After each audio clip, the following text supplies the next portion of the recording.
ശബരിമല റോപ്വേക്ക് വനഭൂമി അനുവദിക്കുന്നതിനുള്ള കേന്ദ്ര അനുമതിക്കായുള്ള അപേക്ഷ ജൂണിൽ ചേരുന്ന കേന്ദ്ര വന്യജീവി ബോർഡ് യോഗം പരിഗണിക്കും. പദ്ധതിക്ക് വേണ്ടി വരുന്നത് പെരിയാർ കടുവാ സങ്കേതത്തിലെ 4.5 ഹെക്ടർ വനഭൂമിയാണ്.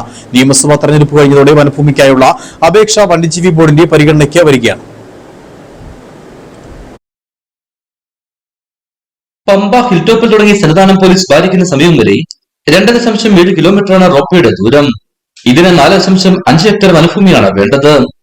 ഇതിന്റെ ഭൂരിഭാഗം പ്രദേശവും പെരിയാർ കടുവാ സംരക്ഷണ കേന്ദ്രത്തിലും പമ്പ സ്റ്റേഷൻ വരുന്ന ഭാഗം റാന്നി വനംവൃക്ഷത്തിലുമാണ് വരുന്നത്. വനഭൂമി വിട്ടുകിട്ടുന്നതിന് 3 തരത്തിലുള്ള അനുമതികളാണ് ഇനിയും ലഭിക്കേണ്ടത്. ഇതിൽ കേന്ദ്ര വന്യജീവി ബോർഡിന്റെ അനുമതിയാണ് പ്രധാനം. അതിനുശേഷം സംസ്ഥാന സർക്കാർ വാഗ്ദാനം ചെയ്ത പകരഭൂമി വനംവകുപ്പിന് വിട്ടു നൽകണം. തുടർന്ന് കേന്ദ്ര വന പരിസ്ഥിതി മന്ത്രാലയം ബംഗളൂരു റീജിയണൽ ഓഫീസറിനുള്ള അന്തിമ അനുമതി എന്നിവ ലഭിച്ചാൽ മാത്രമേ റോപ്വേ നിർമ്മാണം ആരംഭിക്കാൻ കഴിയൂ. കേന്ദ്ര വനം പരിസ്ഥിതി മന്ത്രാലയം നിർദ്ദേശിച്ച എല്ലാ മാനദണ്ഡങ്ങളും പാലിച്ചാണ് ദേവസ്വം ബോർഡും സംസ്ഥാന സർക്കാരും കേന്ദ്ര വന്യജീവി ബോർഡിന്റെ അനുമതിക്കായി അപേക്ഷ നൽകിയത്.